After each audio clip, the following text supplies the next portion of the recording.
SC ST में जो हमें आरक्षण मिलता था, जो प्रमोशन में आरक्षण मिलता था। प्रदेश के पूर्व महासचिव प्रेम प्रकाश आनंद जी, सम्मानित क्षेत्र की सभी मेरे बुजुर्ग करना चाहते हैं, इस क्षेत्र के गरीब को सम्मान देना चाहते हैं, इस क्षेत्र के सब समाज के लोगों का विकास करना। डॉक्टर इंद्रजीत सिंह और रतन सिंह जी, जिलाध्यक्ष पन्नालाल गौतम जी और उनके सभी साथी प्रत्याशी राजवीर सिंह का फूल माला पहनाकर स्वागत करते हुए। मैडम हट जाओ। एक बार जोरदार तालियां। बहुजन समाज पार्टी, बहुजन समाज पार्टी, बहन कुमारी मायावती, बहन कुमारी मायावती। जो सबसे बड़ी बात है करने की, वो चुनाव की बात करनी है कि सबसे पहले 10 तारीख को माननीय बहन जी दिल्ली आ रहे हैं और यहाँ जो आपके हर्ष विहार के बगल में जो रामलीला मैदान है GTB हॉस्पिटल के बगल में, वहाँ पे वो 10 साढ़े 10 बजे पहुँच जाएंगे। हम सब लोगों को भी 10 बजे बिल्कुल अनुशासित तरीके से वहाँ पहुँच जाना है, बैठना है, उनका इंतज़ार करना है। जब वो आ जाएं तो उनको सुनना है। इस बार आपको उनको सुनने का ज़्यादा टाइम मिलेगा। मेरे को लगता है कि वो 1 घंटा इस बार मंच शेयर करेंगे। 1 घंटे का मंच शेयर दिल्ली में शायद बहन जी पहली बार कर रहे हैं, तो सब लोगों को सुनने को मिलेगा। जितनी वो मेहनत कर रहे हैं, जितनी उन्होंने ताकत इस चुनाव पे लगा रखी है, उससे ज़्यादा ताकत हम सबको भी लगाना है। वो दिल्ली इसी लोकसभा में आ रही है, इसलिए हम लोगों का फर्ज ज़्यादा बन जाता है कि हम निश्चित तौर से एक ऐसे अंतराल से यहाँ पे जीत दर्ज करें कि वो दिल्ली में अपने आप में एक इतिहास बन जाए, क्योंकि ये हमारी जिम्मेदारी बनती है।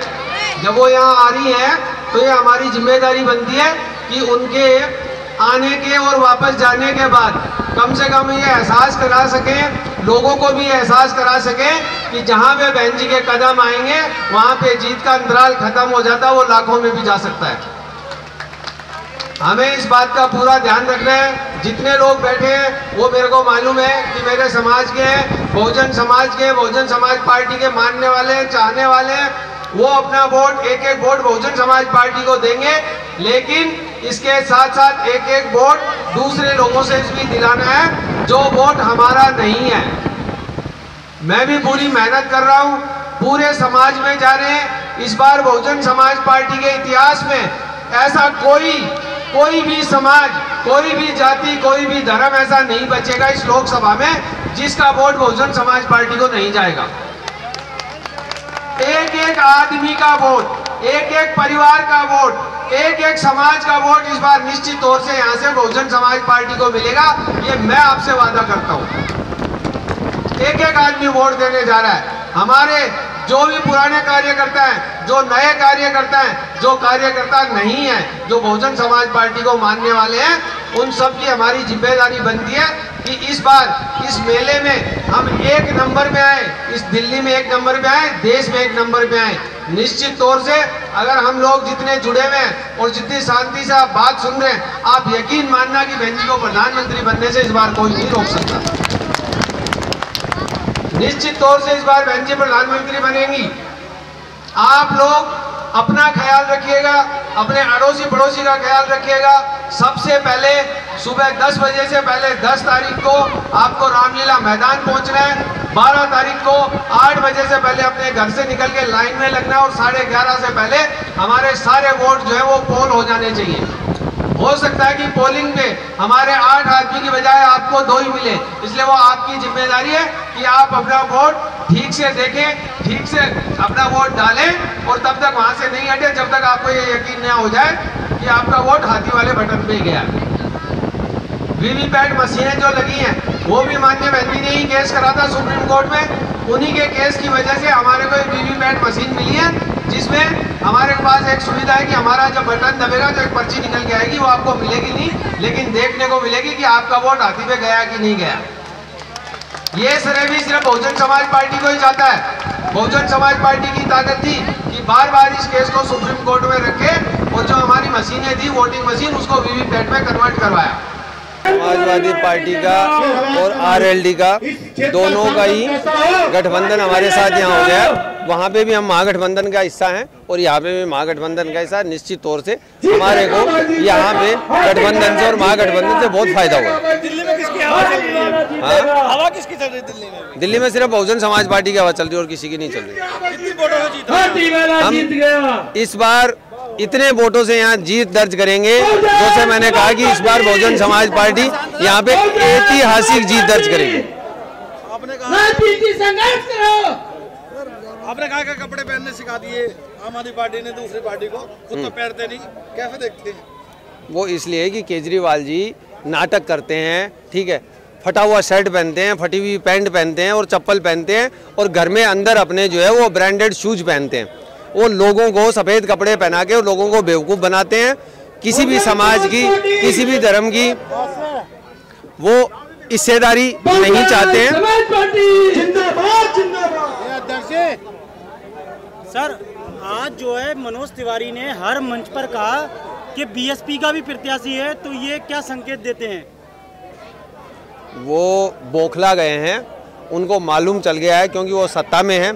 सत्ता वाले पता लगा लेते हैं, उनको पता है कि इस बार बहुजन समाज पार्टी की वजह से ये तीनों कैंडिडेट जो है रेस से बाहर हो गए हैं। अरविंद केजरीवाल पूर्ण राज्य के दर्जे पे लड़ रहे थे, अचानक यू टर्न मार लिया कि आप 7 सीटें जिताओ तब हम सीलिंग बंद कर देंगे। मैं तो आपको कह रहा हूँ कि उनकी मानसिक स्थिति ठीक नहीं है अभी। पहले वो एक बार स्टेटमेंट दे चुके हैं कि 5-7 अगर सीटें हमारी नहीं आएंगी तो हमारे को कोई फर्क नहीं पड़ता। अब वो लोगों को धमकी दे रहे हैं, धमकी भरे अंदाज में कह रहे हैं, एक तरीके से फिरौती मांग रहे हैं कि अगर आप हमें 7 सीट जिताओगे तो हम सीलिंग बंद करेंगे, अगर नहीं जिताओगे तो इसका मतलब वो पूरी दिल्ली को सील कर देंगे। देखिए, मीडिया के माध्यम से हम लोग यहाँ देख रहे हैं आपकी हर सभा, सभी साथी बहुत ज्यादा लोग हैं, जो मिठाई है जो उनके राजवीर जी को तोड़ा आपकी सभा में बहुत ज्यादा लोग हैं, तो इससे आपको क्या कैसा महसूस होता है? देखिए, हमारी सभा में जो लोग हैं, पहली बात तो वो भीड़ नहीं है, मेरे अपने लोग हैं, हमारे लोग हैं, बहुजन समाज पार्टी की विचारधारा में विश्वास रखने वाले लोग हैं, बहुजन समाज पार्टी के लोग हैं, जो सर्व समाज को हमारे को साथ मिल रहा है, जो प्यार आशीर्वाद मिल रहा है वो लोग हैं। एक एक लोग हमारे साथ हैं और निश्चित तौर से कारवां जो है बढ़ता चला जाएगा। 12 तारीख को आप देखेंगे कि एक तरफ बहुजन समाज पार्टी अकेली होगी और एक तरफ वो तीनों पार्टी होंगी। राजवीर जी, आप व्यापारी भी हैं, जीएसटी से कितना नुकसान हुआ है देशवासियों को और दिल्ली में कितना? देखिए, जीएसटी से सबसे बड़ा नुकसान ये हुआ कि जीएसटी का जो पोर्टल गवर्नमेंट ने बनाया है वो पोर्टल जो है उनका अनसक्सेसफुल है। पोर्टल ही उनका काम नहीं कर रहा है। जीएसटी लोगों को रिफंड नहीं मिल रही है, जीएसटी फाइल नहीं हो रही है, 3-3 महीने का लोगों को सरचार्ज देना पड़ रहा है, टैक्स देना पड़ रहा है क्योंकि जीएसटी फाइल ही नहीं हो रही है। उनकी मोस्टली साइट जो है वो हैंग रहती है। और दूसरा जो स्लैब बनाया उन्होंने जीएसटी का, बिना सोचे समझे बनाया।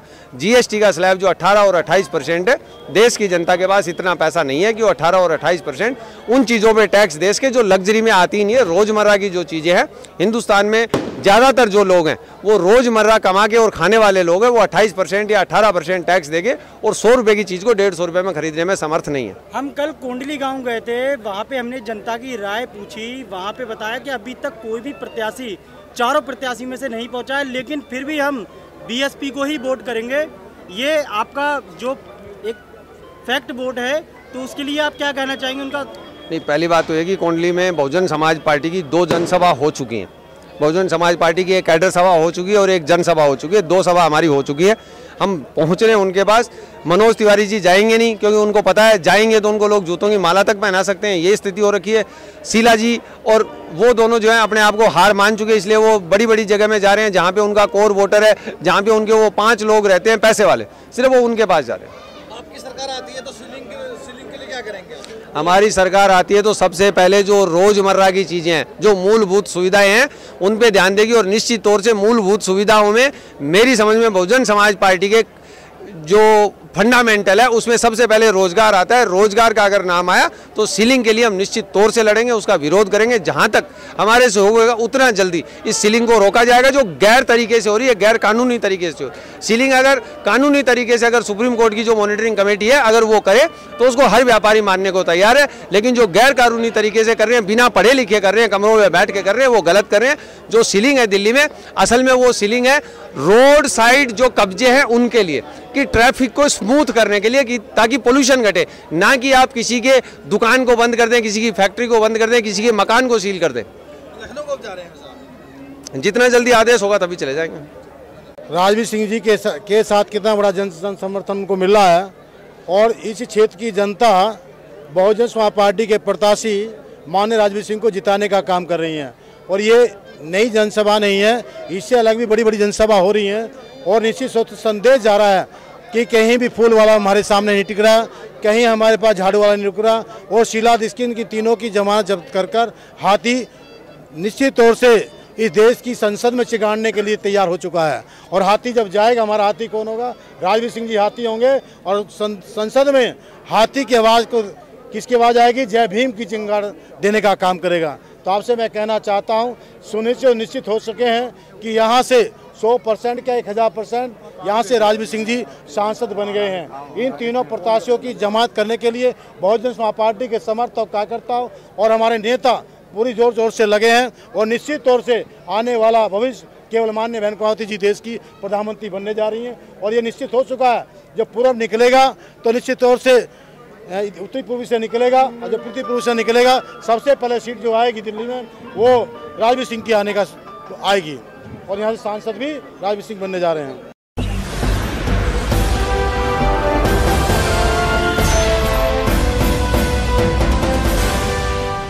सब्सक्राइब करें।